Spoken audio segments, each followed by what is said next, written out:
3 layers ఫ్రాక్ని ఏ విధంగా cutting అనేది చేయాలో ఇక్కడ మీకు డ్రాయింగ్ అనేది వేసి చూపించాను.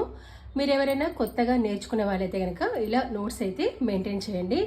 ఇక్కడ డ్రాయింగ్ కనుక ఎక్స్ప్లెయిన్ కనుక చూసుకున్నట్లయితే మనం ఫస్ట్ బాడీ పార్ట్ పొడవు అనేది 15 ఇంచులు తీసుకుంటాము. ఇది వచ్చేసి 3 లేయర్స్ ఫ్రాక్ కటింగ్ 38 సైజ్. 38 అయినా 36 అయినా 34 అయినా కూడా ఇదే మెథడ్ అనమాట. కొంచెం ఇక్కడ మనకి సైజ్ అనేది మారుతుంది.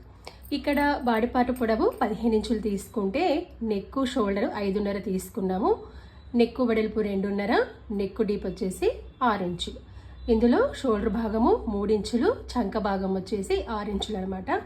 ఇక్కడ మనకి చెస్ట్ రౌండ్ ఎంత ఉంటుందో దాన్ని 4 భాగాలు చేయండి. 38 ఉంటే 4 భాగాలుగా చేస్తే 9.5, 36 అయితే 9, 34 అయితే 8.5 అలా చూసుకోండి. సేమ్ ఇదే విధంగా కింద కూడా అంతే తీసుకోవాలి. ఎందుకంటే ఇక్కడ డాట్ వేసుకుంటాము. ఇక్కడ డాట్ అనేది మార్కింగ్ పెట్టాను. మీరు కావాలంటే ప్రిన్సెస్ కట్ కూడా వేసుకోవచ్చు. ఇక్కడ క్రాస్గా మార్కింగ్ పెట్టాను చూడండి. మీరు ఇలా స్ట్రైట్గా కట్ చేస్తే సైడ్కి కిందికి పడిపోయినట్టు ఉంటుందన్నమాట. కాబట్టి సైడ్కి ఇలా క్రాస్గా మార్కింగ్ పెట్టాలి 1 ఇంచ్. అప్పుడు మనకి బస్ట్ పాయింట్ అనేది కరెక్ట్గా ఉండి సైడ్కి ఫిట్టింగ్ అనేది పర్ఫెక్ట్గా వస్తుంది. ఇది వచ్చేసి ఇక్కడ మనకి 3 లేయర్స్ అనమాట. ఇది first layer, second layer, third layer. మీరు కావాలంటే 4 లేయర్స్ వేసుకోవచ్చు, లేదా 2 లేయర్స్ కూడా వేసుకోవచ్చు, మీ చాయిస్. ఇక్కడ 3 లేయర్స్ వేసాను. ఇక్కడ ఫస్ట్ లేయర్కి 3 మీటర్లు ఉండే విధంగా చూసుకున్నాను, సెకండ్కి 4 మీటర్లు, థర్డ్కి 5 మీటర్లు ఉండే విధంగా చూసుకున్నాను. ఒక్కొక్క లేయర్ అనేది 10 ఇంచులు 10 ఇంచులు ఉండే విధంగా చూసుకున్నాను అనమాట. అంటే ఇక్కడ మనకి 3 కలిపితే ఎంత, 30 ఇంచులు. కాకపోతే ఇక్కడ మనకి కుట్టిన తర్వాత మనకి పైన కింద పీకో చేసి ఒకదానికొకటి జాయింట్ చేసినప్పుడు క్లాత్ అనేది తగ్గుతుంది.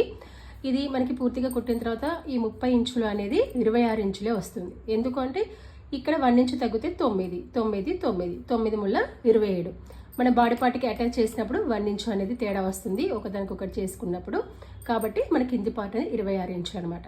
సో మీకు ఎంత కావాలో చూసుకొని దానికి ఒక 4 ఇంచులు పెంచుకుంటే సరిపోతుంది.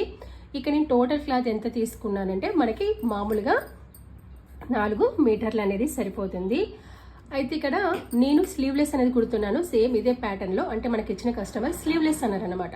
సో స్లీవ్లెస్ అన్నారు కాబట్టి నేను 3.5 మీటర్లోనే కుట్టాను. ఒకవేళ స్లీవ్స్ కావాలనుకున్నట్లయితే 4 మీటర్ కంపల్సరీ అనమాట. ఓకేనా. ఇప్పుడు ఇలా మార్కింగ్ అని పెట్టాను కదా, దీనికి తగ్గట్టుగా మనం డ్రెస్ అనేది ఏ విధంగా కటింగ్ చేయాలో మీకు నెక్స్ట్ వీడియోలో చూపిస్తాను.